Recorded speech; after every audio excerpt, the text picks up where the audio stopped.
All right, Larry Krueger here from the Pig and a Pickle Krug Show with a little 49er video as John Chapman and I did dueling mock drafts, and we will debate who had the superior mock draft, John or I.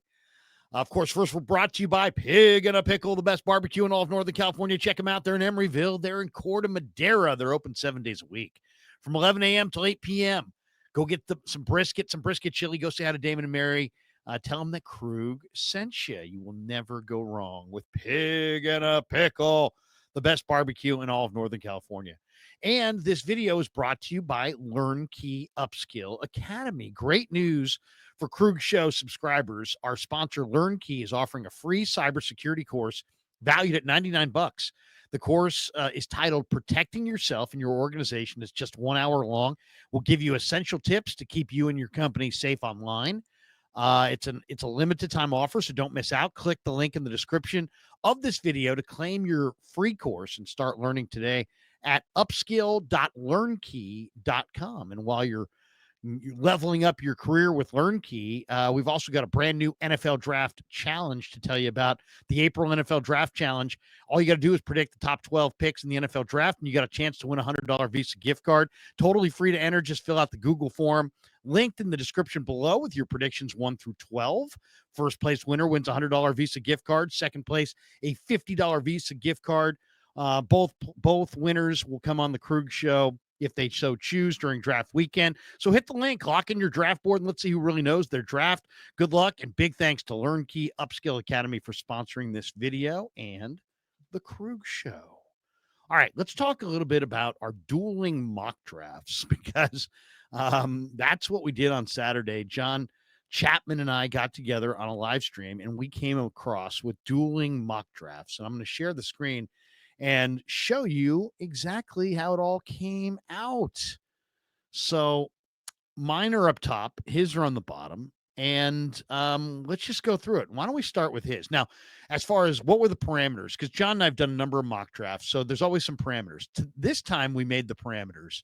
You have to pick multiple players from one school, and we had to go use all the intel that we know so far about what the Niners are interested in. And you could make as many trades as you wanted. There was no restrictions on trades. And we were really looking for guys who filled the needs, but you also had to have one small school guy. You had to have one small school guy, and you had to have at least two players from one school, and you had to have a theme. Okay. And his theme was experience. All right. He wanted experienced college football players. So let's see what John did. And then we'll go with mine. All right. John started off in round one with Derek Harmon from Oregon. And it's not that I really hate Derek Harmon as a prospect. I don't think he's I think he's better as a pass rusher than as a run defender. And I think the Niners really badly need to be able to stop the run at the point. So if I'm going to take a defensive tackle at 11, I want a guy who's really good against the run. And Harmon's numbers indicate that he's not really good against the run. So I didn't love that one, but I do understand. I'll say this, there's a lot of people that really, including Dane Brugler, who have Derek Harmon ranked highly. He had Brugler had Harmon ranked over Walter Nolan and Kenneth Grant. So there's a lot of people that really like Derek Harmon. All right. With John's second pick, he went with Donovan Jackson, the guard from Ohio State. This one makes a lot of sense, and so much sense that I also went with it. I just think this makes so much sense. I mean, this guy is a guard, but he played left tackle on the national championship team. He's got really long arms. He's a tough guy. He's a legitimate two-position player. He can play guard. He can play tackle. And I think you could plug him in at left guard right away. If Trent Williams went down, I think you could slide him out to left tackle and move somebody else in at left guard. Or you could keep him at left guard and go get another tackle. So I really like Donovan Jackson. The arm length is premier.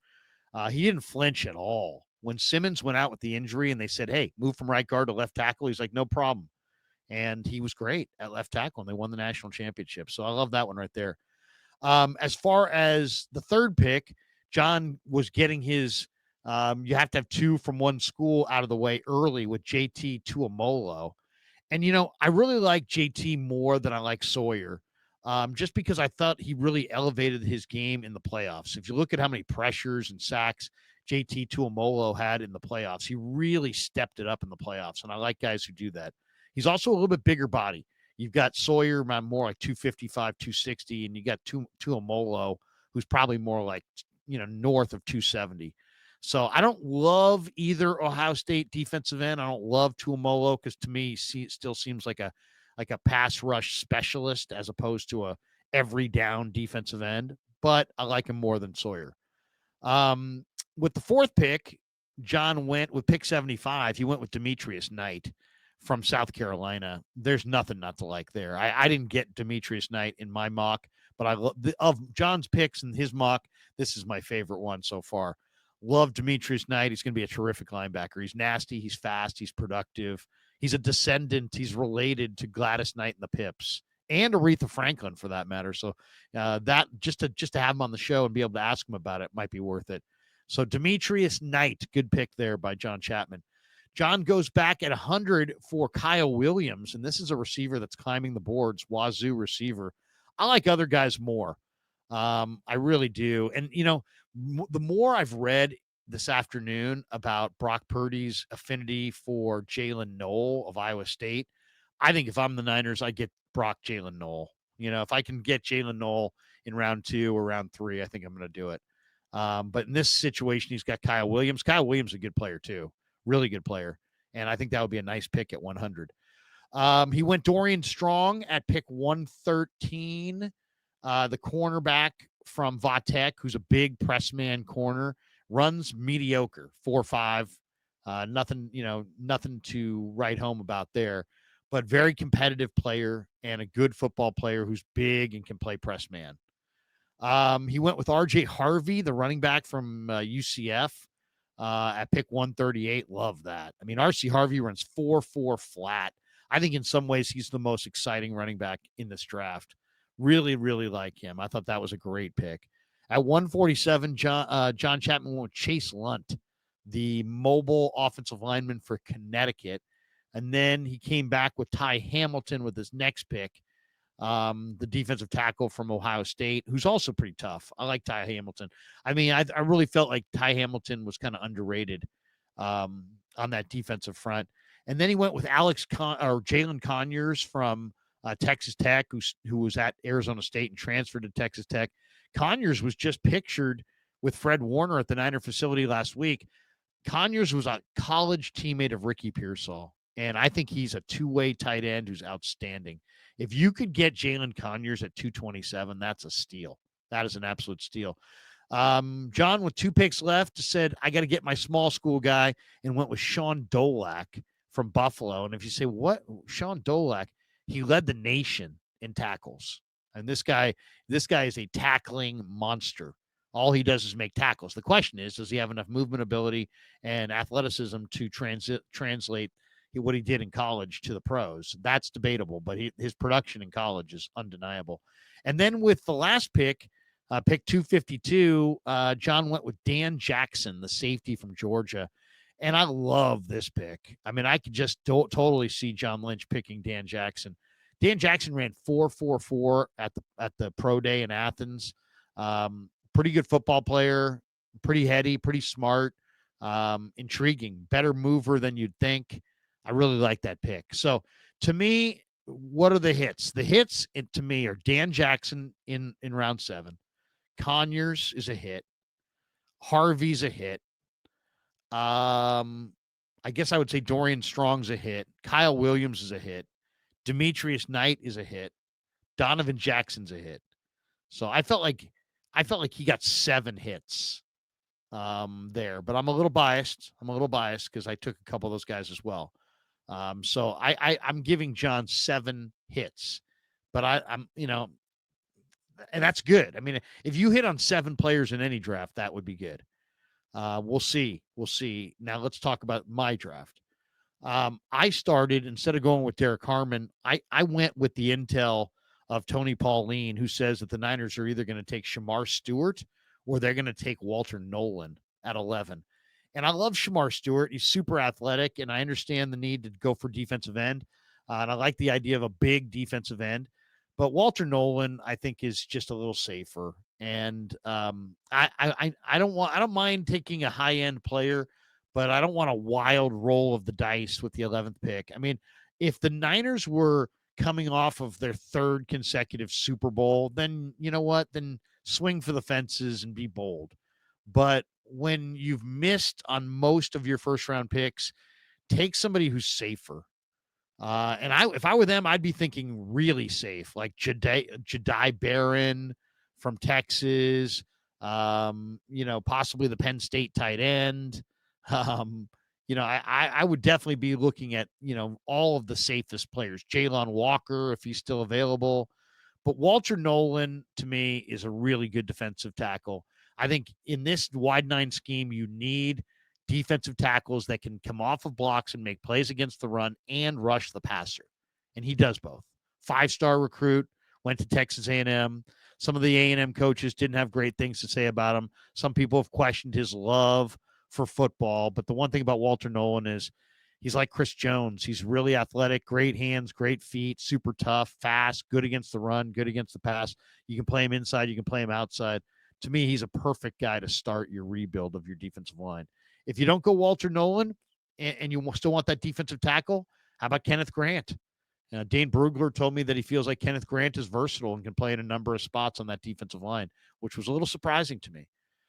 All right, with my second pick, I went with Donovan Jackson. I like John Chapman. I see, I like Tyler Booker would be my favorite guard, but Donovan Jackson would probably be my second favorite. And I love him. I mean, just big, strong. You can play guard, you can play tackle. I think you're covered. I think he could start right away next to Trent Williams on the left side. So Donovan Jackson and Walter Nolan. Walter Nolan's going to be drafted, and he's going to start at defensive tackle. Donovan Jackson's going to be drafted. He's going to start at left guard.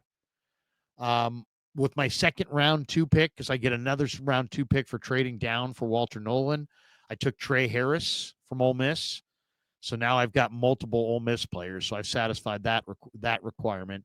I really like Trey Harris, big receiver, great X receiver who can make plays down the field. I think there's a really good chance that Trey Harris winds up being a very good NFL receiver. Now I took a little bit of a risk in round 3. There were better players on the board, but I'm gambling in the upside and the talent of Jared Ivey, the Ole Miss defensive end. Now, I didn't need to go Ole Miss, but I like Ivey. He's about 280 pounds, but he's got great feet. He's a former basketball player. And I just really think that Jared Ivey is that kind of power rusher, but with athleticism that is really going to age well. You put him in an NFL locker room and an NFL conditioning staff with NFL dietitians and get his weight perfect and get his conditioning up a little bit. I think Jared Ivey is really going to be a good player in 2 years. So that one I really like. Chris Paul in round 3, it means a lot to him. You lost a player in Dre Greenlaw who was so passionate. You got to replace that passion, and Chris Paul has that. In round 4, I go David Walker from Central Arkansas, 6'1", about 270 pounds. This guy just really looked good in Mobile. And to me, that's a starter. I think David Walker would probably battle for the starting job. Jared Ivey and David Walker would probably battle it out to see who started opposite Nick Bosa. Dorian Strong is a big press man corner with a lot of strength and a lot of confidence. I think he could play a role right away. Brashard Smith in round 5. This was a guy who started at wide receiver and then converted to running back. I actually would convert him back to wide receiver. I mean, he's 5'11", 195. He's an absolute electric playmaker. Brashard Smith is a return man. You can use him as a running back, but he doesn't have big, thick thighs. He's a burner. He's a speedster. He's a home run hitter. He's dangerous, but he's a receiver. I don't think you want to run him through the line of scrimmage too much. He's, probably doesn't have the durability to make it, but I loved his big playability at SMU. And I think he could be a guy that could step in and right away he's making dynamic big plays. So I love him. He's a day 3 dynamic playmaker. I think Brashard Smith could really be one of the surprises of the draft. In round 5, I'm also taking Riley Leonard. And I know a lot of people would be like, dude, how can you take a quarterback? I just really believe in Riley Leonard. There's something magical about Riley Leonard. He's a great athlete. He's a winner. He's super smart. To me, Riley Leonard guarantees that you get the best out of Brock Purdy, the best out of Mac Jones, because this guy's going to keep pushing. He's going to keep pushing. He's athletic. I think he's a winner. I think Riley Leonard is going to be a really good NFL quarterback when it's all said and done. And then in the 7th round, I'm going Kyle Monangai from Rutgers. I just think he's got the best contact balance of any of the running backs in the draft. He's 5'8", 215 pounds. He's hard to knock off his feet. He's really, really strong. Second effort, third effort, twisting, turning. It's hard to get him on the ground. So I really like Monangai in round 7. Teddy Buchanan, go Cats, get him Cats, go get him Cats. St. Ignatius Wildcats. UC Davis to Cal. I love the idea of Buchanan, following in the footsteps of Fred Warner. And then in round 7, I'm taking a flyer on a HBCU safety, Robert McDaniel, who absolutely hits like a truck. Great hitter, super rangy, very athletic. This guy will absolutely knock your block off. He's super physical. That's the kind of safety that I think John Lynch wants to have next to Malik Mustafa. Another thumper. Give me Robert McDaniel, the safety, from, I think, Jackson State, HBCU school, Jackson State. So there you go. Now, I think I hit on all my picks, but I would say the ones I definitely hit on: Walter Nolan, Donovan Jackson, Trey Harris, Chris Paul, David Walker, Kyle Monangai, and Teddy Buchanan. So it's pretty close. I'll say 7. I'll say I hit on 7. I think he probably hit on roughly 7. I probably hit on 7. I'll call it a draw. Good. My team was Ole Miss that I took multiple players from. His team was Ohio State that he took multiple players from. I addressed, quarterback, and was a little bit more opportunistic. He, was a little bit more to the needs. And if I'm envious of one of his picks, it's RJ Harvey. That's the one that I'm like, I wish I had gotten RJ Harvey. That he's going to be a great player. If I could get RJ Harvey and Kyle Monangai, I'd be really, really happy. But once again, tell us in your comments below. Hit like and subscribe. Tell us in the comments below who had the better mock draft, me or John Chapman. I'm going to say it's a push. And thanks to Pig and a Pickle for being the title sponsor of the Krueger Show. Thanks to our sponsor, LearnKey Upskill Academy. And thanks to all of you guys for supporting the Krueger Show on YouTube.